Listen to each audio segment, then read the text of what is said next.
प्रिय भक्तगण, आज हम आपको एक कथा का श्रवण करा रहे हूं जो सुनने मात्र से आपके जीवन में सुख, संपत्ति और धन की वर्षा होगी। तो चलिए कथा को प्रारंभ करते हैं। माता पार्वती कहती हैं, हे देवों के देव महादेव, आप सिर्फ अपने भक्तों के वश में हैं।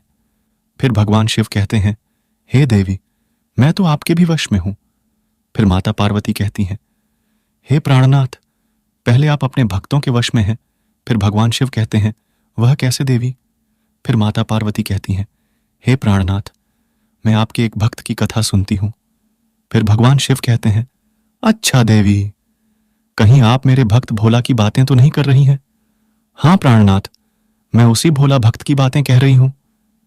फिर भगवान शिव कहते हैं, हे देवी, आज आप भोला भक्त की पूरी कथा ध्यान से सुने।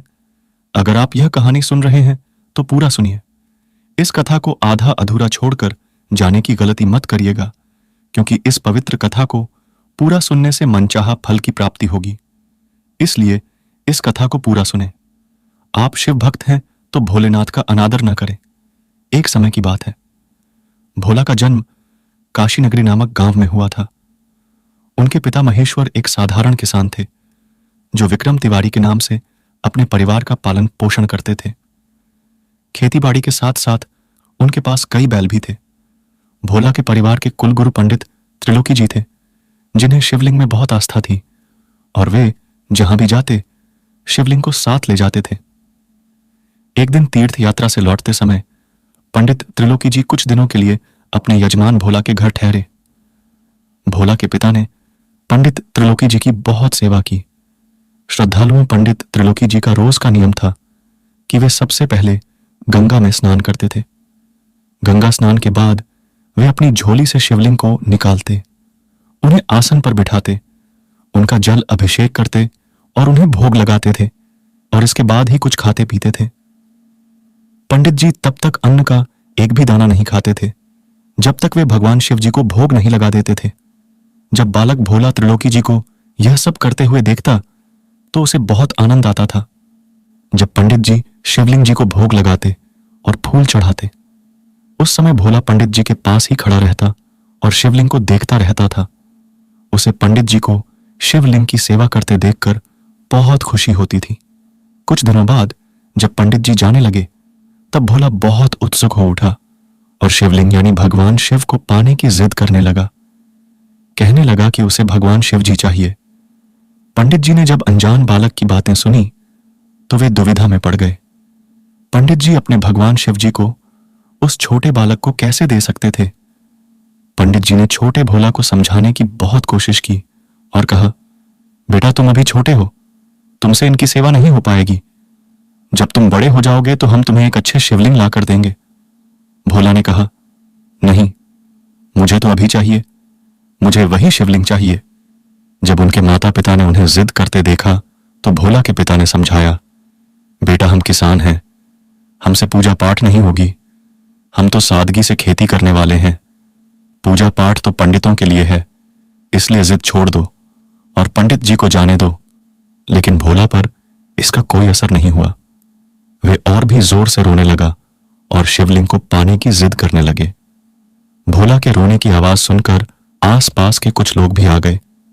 उन्होंने पंडित जी से कहा, बच्चों को तो आसानी से बहला दो, इन्हें क्या पता कि आम पत्थर और शिवलिंग में क्या फर्क है। पंडित जी ने जब यह सुना तो उन्होंने कहा, ठीक है, अब मुझे समझ में आ गया है कि मुझे क्या करना है। अगले दिन गंगा स्नान के बाद पंडित जी एक लंबा काला पत्थर लेकर आए। उस पर इत्र, बेला, चंदन का तिलक किया और तुलसी के पत्ते चढ़ाए। फिर उस पत्थर को एक ऊंचे आसन पर रख दिया। फिर पंडित जी ने भोला को बुलाया और चतुराई से कहा, देखो भोला, मैं तुम्हें अपने शिवलिंग तो दे दूंगा, लेकिन मेरे पास दो शिवलिंग हैं, एक राजा और एक सिपाही। तुम्हें किसकी आवश्यकता है? भोला, जो एक भोला भाला बालक था, उसने मासूमियत से पूछा कि राजा शिवलिंग कौन है और सिपाही कौन है? पंडित जी ने बताया, किस सिंहासन पर विराजमान वे राजा शिवलिंग हैं और जो नीचे बैठे हैं वे सिपाही शिवलिंग हैं। भोला ने कहा कि उन्हें सिंहासन पर बैठे राजा शिवलिंग ही चाहिए। पंडित जी ने जानबूझकर एक लंबा पत्थर को सजाकर ऊंचे आसन पर रखा था और वही पत्थर उठाकर भोला को दे दिया, ये कहते हुए कि राजा शिवलिंग की पूजा बड़े श्रद्धा भाव से करनी है और उन्हें भोग लगाने के बाद ही भोजन करना है। पंडित जी ने यह सब मजाक में कहा था, लेकिन उनकी ये बातें भोला के हृदय और मन में गहराई से बस गई। श्रद्धालुओं पंडित जी ने भोला को पत्थर देकर उनसे किनारा कर लिया और अपने घर चले गए। वहीं वह नासमझ बालक पत्थर पाकर बहुत खुश हुआ और उसने पंडित जी की तरह ही उसकी पूजा आरंभ कर दी। शिव भक्तों का कहना है, अगर आस्था हो तो वह शिव है, नहीं तो सिर्फ एक पत्थर श्रद्धालुओं। अगले दिन जब भोला बैलों को खेतों की ओर ले जा रहे थे तो उनकी मां ने उन्हें बाजरे की रोटी, साग, अचार और गुड़ दिया। भोला ने रोटियां ली, अपने भगवान शिव जी को साथ में लिया और उन्हें लेकर खेतों की ओर चल पड़े। खेत पर पहुंचकर जब उन्हें भूख लगी तो उन्होंने रोटियां निकाली और खाने के लिए हाथ बढ़ाया। तब उन्हें याद आया कि पहले भगवान शिव जी को भोग लगाना है। भोला ने शिवलिंग को निकाला, जमीन पर कपड़ा बिछाया, उन्हें बिठाया, भोजन की पोटली उनके सामने रखी और भोग लगाने की प्रार्थना की। उन्होंने ठान लिया था कि जब तक भगवान शिव जी प्रकट होकर भोग नहीं लगाएंगे तब तक वे खुद भोजन नहीं करेंगे। श्रद्धालुओं सुबह से शाम हो गई पर भगवान शिव जी नहीं आए। जब उन्होंने भोग नहीं लिया तो भोला ने शाम को वह खाना 4 बीमार बैलों को खिला दिया और खुद भूखे पेट घर लौट आए। अगले दिन वे फिर बैलों को खेतों में ले गए और भगवान शिव जी को भोग लगाने की प्रार्थना करने लगे। दूसरे दिन भी भगवान शिव जी नहीं आए। यह सिलसिला 3 दिन तक चला। चौथे दिन भोला जब बैलों को ले जा रहे थे तो उनकी मां ने उन्हें बाजरे की 4 रोटियां, साग और गुड़ दिया। भोला ने रोटियां में लीन शिवलिंग को साथ लिया और बैलों के साथ खेतों की ओर चल दिए। वहां पहुंचकर उन्होंने फिर भगवान शिव जी को भोग लगाने के लिए पुकारा। चौथे दिन भी जब भगवान शिव जी नहीं आए तो भोला जोर से रोने लगे और बोले, भगवान शिव जी, आप तो राजा हैं, लोग आपको 56 भोग लगाते होंगे, पर मैं तो एक गरीब और छोटा बच्चा हूं। मैं आपके लिए 56 भोग कहां से लाऊं? मेरे पास तो सिर्फ बाजरे की रोटी और साग है। शायद आप मेरी रोटी देखकर भोग नहीं लगाना चाहते। भगवान शिव जी, मैं 3 दिन से भूखा हूं। क्या आपको मुझ पर जरा भी दया नहीं आती? कृपया मुझ पर थोड़ी दया करें और थोड़ा भोग लगा लें ताकि मैं भी कुछ खा सकूं। क्योंकि पंडित जी ने बताया था कि सबसे पहले भगवान शिव जी को भोजन कराना है, उसके बाद ही हमें खाना चाहिए। इसीलिए जब तक आपको भोजन नहीं करा दूं, मैं रोटी का एक भी कौर नहीं खाऊंगा। इसीलिए पहले आप खा लीजिए, उसके बाद मैं खाऊंगा। भोला ने ऐसे ही भगवान शिव जी को पुकारा। भोला की इस दर्द भरी पुकार को सुनकर देवता भी व्याकुल हो उठे और अपने सच्चे भक्त की पुकार पर भगवान साक्षात प्रकट हो गए। जब भोला ने भगवान शिव को साक्षात देखा तो वे बहुत खुश हुए, लेकिन अगले ही पल बाल स्वभाव के कारण थोड़े नाराज होकर बोले, राजा, भगवान शिव जी, 3 दिन हो गए, मैं आपको पुकार रहा था, आप अब तक क्यों नहीं आए? भगवान ने कहा, भोला, वो सब बातें बाद में करेंगे, पहले मुझे भोग लगा दो, मैं भी 3 दिन से भूखा हूं। भोला ने तुरंत ही मां के हाथों से बनी बाजरे की रोटियां, साग और गुड़ भगवान शिवजी के सामने रख दिए। भगवान शिवजी ने बड़े प्रेम से बाजरे की रोटी और साग खाना शुरू किया। पहली रोटी खाने के बाद उन्होंने दूसरी रोटी उठा ली। दूसरी रोटी खाने के बाद जैसे ही वे तीसरी रोटी के लिए हाथ बढ़ाने लगे, भोला ने उनका हाथ पकड़ लिया और कहा, प्रभु, अगर आप सारी रोटियां खा जाएंगे तो मैं क्या खाऊंगा? मैं भी तो भूखा हूं। 4 दिनों से कुछ नहीं खाया, इसलिए अब तो यह रोटियां मुझे दे दो। भोला की बात सुन भगवान शिवजी मुस्कुराए और बोले, अच्छा भोला, मेरा तो पेट भर चुका हूं, अब तुम खा लो। और फिर भोला ने वो रोटियां खा लीं जो भगवान शिवजी ने छोड़ी थी। अब तो यह उनका रोज का नियम बन गया कि भोला जब भी बैल ले जाते तो भगवान शिवजी के साथ ही खेत में भोजन करते। एक दिन भगवान शिवजी ने भोला से कहा, तुम रोज मुझे रोटियां खिलाते हो, मैं रोज तुम्हारी रोटियां खाता हूं, यह मुझे ठीक नहीं लगता। भोला ने पूछा, प्रभु, क्या मैंने कोई गलती कर दी? देवों के देव महादेव ने कहा, नहीं भोला, बस मैं चाहता हूं कि मैं भी कुछ काम करूं और बदले में तुम मुझे रोटियां खिलाया करो। भोला ने कहा, प्रभु, आप तो राजा हैं, आप क्या काम करेंगे और मैं छोटा बालक हूं, मैं आपको क्या काम बता सकता हूं। फिर भगवान शिव कहते हैं, मुझे बैलों की सवारी का अनुभव है, मैंने बहुत दिन तक बैले चराए हैं, मैं तुम्हारी रोटी के बदले में तुम्हारे बैलों को खेतों में चलाऊंगा। भोला ने कहा, ठीक है प्रभु, जैसी आपकी इच्छा। और इस तरह भगवान शिव भोला की बैल चराने लगे। एक दिन बाद भोला ने भगवान शिव जी से पूछा, प्रभु, आप मुझे रोज दर्शन क्यों नहीं देते? आप मेरे साथ खाना तो खाते हैं, लेकिन मेरे हृदय में क्यों नहीं बसते? तब भगवान शिव जी ने कहा, भोला, मैं तो तुम्हारे सामने आ गया हूं, तुमसे मिल भी गया हूं, लेकिन मैं पूरी तरह से तभी मिलता हूं जब कोई सद्गुरु किसी जीव को अपना लेता है। तुमने अभी तक किसी गुरु को नहीं अपनाया है, इसीलिए मैं तुम्हारे हृदय में पूर्ण रूप से नहीं बच सकता। यह सुनकर भोला रो पड़े और बोले, प्रभु, मुझे तो यह भी नहीं पता कि गुरु क्या होता है, गुरु किसे कहते हैं, फिर मैं किसी को अपना गुरु कैसे बनाऊं? फिर भगवान शिव जी कहते हैं, भोला, इस समय काशी नगरी में आचार्य हैं, तुम उनकी शरण में जाओ। जब वे तुम्हें अपना शिष्य बनाकर दीक्षित कर देंगे, तब मैं तुम्हें पूर्ण रूप से प्राप्त हो जाऊंगा। फिर भोला आचार्य के पास पहुंचे और उनसे शरण मांगी, तो आचार्य ने उन्हें अपना शिष्य बना लिया और आश्रम में रहने की जगह दी। जब उनकी दीक्षा पूरी हो गई, तो एक दिन आचार्य ने उनसे कहा कि भोला, तुम्हारी दीक्षा पूरी हो गई है, अब तुम अपने घर जाओ। तो भोला की आंखों से आंसू छलक पड़े और वे बोले, गुरुदेव, अगर मैंने कोई गलती की हो तो मुझे जो भी सजा देंगे मैं स्वीकार करूंगा, लेकिन कृपया मुझे अपने से अलग न करें, मैं आपके चरणों में रहकर ही सेवा करना चाहता हूं। गुरुजी ने उत्तर दिया, भोला, तुम ऐसे विचार मन से निकाल दो, तुम मेरे प्रिय शिष्य हो और तुमने तो बहुत कम उम्र में ही शिव पुराण कथा का ज्ञान प्राप्त कर लिया है। मैं चाहता हूं कि तुम अपने घर जाकर खेती बाड़ी करते हुए और माता पिता की सेवा करते हुए शिव भजन करो, जिससे न केवल तुम्हारा बल्कि अन्य जीवों का भी कल्याण होगा। इसलिए मैं चाहता हूं कि तुम अपने घर जाकर संत सेवा करो और मेरा आशीर्वाद सदैव तुम्हारे साथ रहेगा। इस प्रकार गुरु की दीक्षा लेकर भोला अपने घर की ओर चल पड़े। जैसे ही भोला अपने गांव के पास पहुंचे, भगवान शिव जी ने उन्हें हृदय से लगा लिया।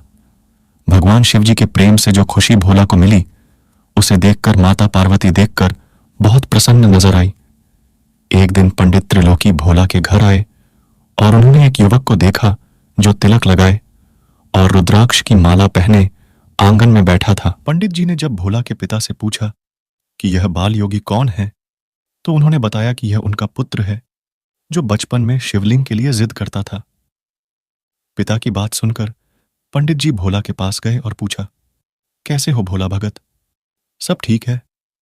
अब भोला भी तिलक आदि लगाकर सच्चे शिव भक्त बन गए हैं। उन्होंने पंडित जी को प्रणाम किया और बताया कि हाँ पंडित जी, आपके राजा भगवान शिव की कृपा से मैंने भी गुरु दीक्षा ले ली है। पंडित जी ने जब पूछा कि किस गुरु से दीक्षा ली है, तो भोला ने जवाब दिया कि मैंने काशी जाकर आचार्य जी से दीक्षा ली है। पंडित जी ने तब पूछा कि आपके राजा भगवान शिव कहाँ हैं? तो भोला ने कहा कि भगवान शिव जी यहां नहीं हैं, वे तो बैल चरा रहे हैं। पंडित जी ने कहा कि हमारे भगवान शिव जी तो किसी काम के नहीं हैं, आपके भगवान शिव जी कब से बैल चराने लगे? भोला ने भोलेपन से कहा कि यह तो बड़ी लंबी कहानी है, मैं भगवान शिव जी से परिचित नहीं था, इसलिए उन्होंने 3 दिन तक कुछ नहीं खाया। तब मैंने भी भगवान शिव जी से कहा कि जब तक आप नहीं खाएंगे मैं भी कुछ नहीं खाऊंगा। लेकिन चौथे दिन भगवान शिव जी प्रकट हो गए और तब से वे आधा भोजन खाते हैं और आधा मेरे लिए छोड़ देते हैं। उन्होंने मुझसे कहा कि वे मुफ्त में मेरी रोटियां नहीं खाएंगे और मुझे कोई काम बता दें। जब मैंने पूछा कि आप क्या करेंगे, तो उन्होंने कहा कि वे बैल चराना जानते हैं और रोटी के बदले मेरी बैल चरा देंगे। और पंडित जी, तब से आज तक वे हमारे बैल चरा रहे हैं। भोला की बात सुनकर पंडित जी और भोला के पिताजी हंसने लगे। भोला के पिताजी तो हंसते हुए बाहर चले गए, लेकिन पंडित जी वहीं बैठे रहे, सोचते हुए कि कहीं बालक सच तो नहीं कह रहा है। जब भोला रोटी लेकर जाने लगे, तो पंडित जी ने पूछा कि कहां जा रहे हो? तो भोला ने कहा कि मैं अभी बताया था कि रोज भगवान शिवजी का रोटी लेकर जाता हूं और मैं और भगवान शिवजी साथ साथ ही खाते हैं। पंडित जी ने कहा कि आज भी आपके भगवान शिव आएंगे? तो भोला ने जवाब दिया कि आज क्या, वे तो रोज मेरे संग रहते हैं। पंडित जी ने पूछा कि क्या मैं आपके साथ जा सकता हूं? सीधे साधे भोला ने कहा कि चलिए, मुझे कोई आपत्ति नहीं है। इस पंडित जी भोला के साथ हो लिए और उनके साथ खेत तक पहुंच गए। खेत पर पहुंचकर जब पंडित जी ने पूछा कि आपके भगवान शिव जी कहां हैं, तो भोला जी ने पेड़ के नीचे बने चबूतरे की ओर इशारा करते हुए कहा, वहां बैठे हैं हमारे भगवान शिव जी। पंडित जी ने जब देखा तो उन्हें वहां कोई नहीं दिखा। पंडित जी ने फिर पूछा कि भोला, आपके भगवान शिव जी कहां हैं? तो भोला जी ने फिर उसी चबूतरे की ओर इशारा किया और कहा कि क्या आपको ये सामने बैठे हुए भगवान शिव जी नहीं दिख रहे? पंडित जी रोने लगे, क्योंकि उन्हें समझ आ गया कि भोला को तो दर्शन हो रहे हैं पर मुझे नहीं हो रहे। तभी आसमान में बिजली कड़की और आकाशवाणी हुई कि इस बालक के अंदर जैसा सहज और सरल विश्वास है, वैसी श्रद्धा तुम्हारे अंदर नहीं है, लेकिन तुमने इसे ईश्वर की पूजा करना सिखाया है, इसलिए मैं तुम पर भी प्रसन्न हूं। यदि तुम मुझे देखना चाहते हो तो भोला को अपनी गोदी में बैठा लो। जैसे ही भोला का स्पर्श तुम्हें होगा, तुम्हें मेरे दर्शन होंगे। जब उन्होंने यह दिव्य वाणी सुनी तो उन्होंने तत्काल भोला को अपनी गोद में बिठा लिया।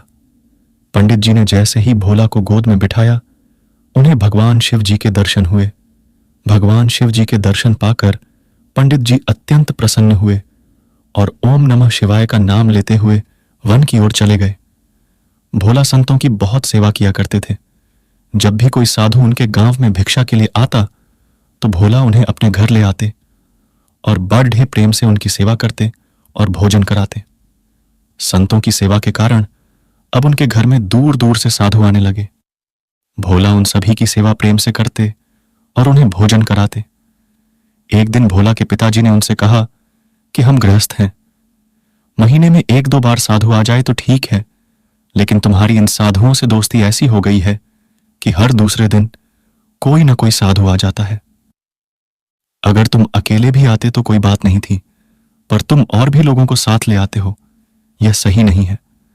हमें अपने खेती बाड़ी का काम करना चाहिए या इन साधुओं की सेवा?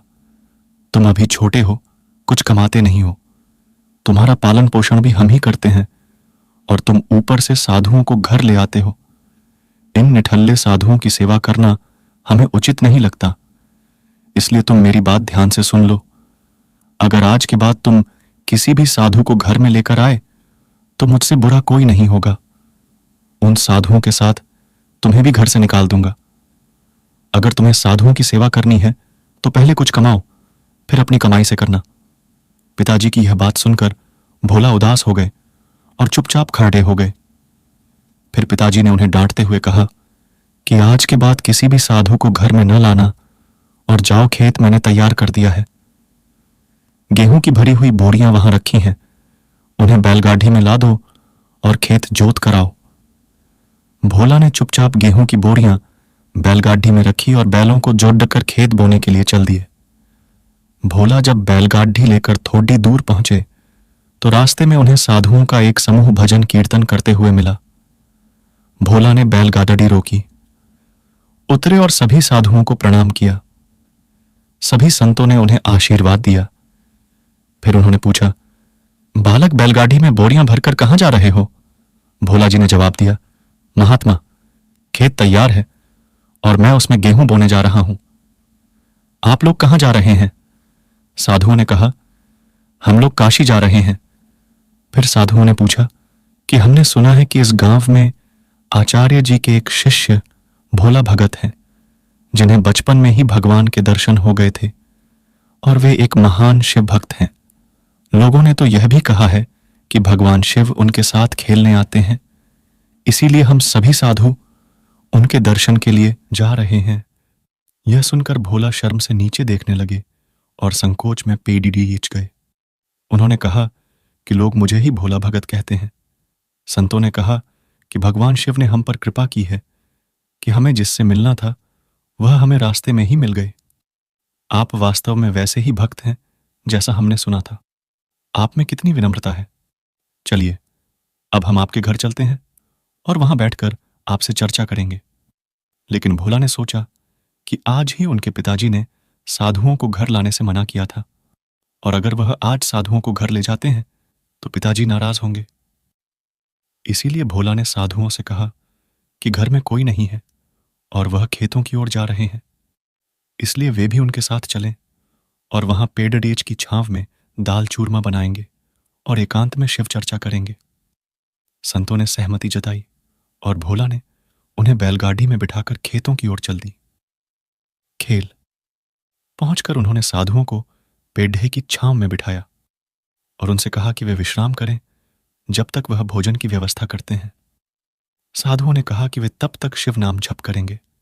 भोला फिर बैलगाड़ी में बैठे और नगर की ओर चल दिए, जहां पहुंचकर उन्होंने गेहूं बेचा और उससे प्राप्त धन से साधुओं के लिए आवश्यक सामग्री खरीदी। भोला सामान समेटकर खेतों तक जा पहुंचे। उन्होंने साधुओं के साथ मिलकर स्वादिष्ट दाल, रोटी और चूरमा का प्रसाद तैयार किया। प्रसाद तैयार होने के बाद उन्होंने इसे भगवान को अर्पित किया। भोग लगाने के पश्चात संतों और भोला ने बड़े प्रेम से भोजन किया और इस दौरान भगवान शिव के नाम की महिमा का भी गुणगान होता रहा। संतों को भोजन कराने के बाद भोला ने उन्हें बहुत प्यार से विदा किया। संतों के जाने के बाद भोला सोच में पड़ी डीएच गए कि अब खेत में क्या बोया जाए। उन्होंने सोचा कि अगर वे अपने पिता से फिर से बीज मांगने जाएंगे और पिता ने पहले वाले बीज के बारे में पूछा तो वे क्या उत्तर देंगे। थोड़ा सोचने के बाद भोला ने नदी से रेत लाकर उसे बोरियों में भरा और लोगों को दिखाने के लिए उस रेत को खेत में गेहूं के बीज की तरह बोना शुरू कर दिया। दिन भर में उन्होंने सारी रेत खेत में बिखेर दी। आसपास के किसान यह सोचकर देख रहे थे कि भोला खेत में गेहूं बो रहे हैं, लेकिन वास्तव में वे रेत बो रहे थे। खेत बोने के बाद भोला बड़े संतोष के साथ घर की ओर चल दिए, यह सोचकर कि जब कुछ बोया ही नहीं गया है तो कुछ उगेगा भी नहीं और फसल न होने से देख भाल की चिंता भी नहीं रहेगी। अब वे पूरे साल आराम से बैठकर शिव मंत्र का जाप करेंगे। जब वे घर पहुंचे तो पिताजी ने पूछा कि खेत में बुआई कैसी हुई, तो भोला ने उत्तर दिया कि हाँ पिताजी, मैंने खेत अच्छी तरह से बो दिया है। कुछ दिनों बाद भोला के पिताजी और गांव के कुछ लोग उनके पास आए और पूछा कि उन्होंने खेत कैसे बोया है, क्योंकि उन्होंने ऐसी अद्भुत फसल पहले कभी नहीं देखी थी। उन्होंने कहा कि ऐसा लगता है जैसे गेहूं के दाने बहुत सोच समझकर और समान दूरी पर बोए गए हैं। भोला सोचने लगे कि ये सब उन्हें ताने मार रहे हैं, क्योंकि खेत में कुछ भी नहीं होगा है, इसलिए सभी लोग ऐसी बातें कर रहे हैं। फिर भोला ने खुद खेत पर जाकर देखा और अपने खेत को देखकर वे बहुत ही हैरान हो गए। उन्होंने पाया कि जिस खेत में उन्होंने रेत बोई थी वहां एक शानदार फसल उगाई है, जैसी उन्होंने अपनी जिंदगी में कभी नहीं देखी थी। फसल को देखकर भोला को भगवान शिव की कृपा का अनुभव हुआ और वे खुशी के आंसू बहाते हुए रोने लगे। जब भोला के पिता और गांव वालों ने उनसे रोने का कारण पूछा तो भोला ने रोते हुए पूरी घटना बताई। उन्होंने कहा, पिताजी, जब आपने संतों को घर लाने से मना किया था और खेती के लिए गेहूं दिया था, तब मैंने रास्ते में कुछ संतों को देखा। मैंने उन संतों को घर नहीं लाया बल्कि खेत पर ले गया। फिर मैंने बीज वाले गेहूं को बेच दिया और संतों को भोजन कराया। इसके बाद मैंने दिखाने के लिए रेत भरी और उसे भगवान शिव का नाम लेकर खेत में छिट ढक दिया। यह फसल कैसे होगी मुझे भी नहीं पता। भोला की बात सुनकर उनके पिताजी की आंखों में भी आंसू आ गए और उन्होंने कहा, धन्य हूं कि मेरे घर में ऐसा पुत्र पैदा हुआ। बेटा, आज के बाद हम तुम्हें संतों की सेवा करने से नहीं रोकेंगे।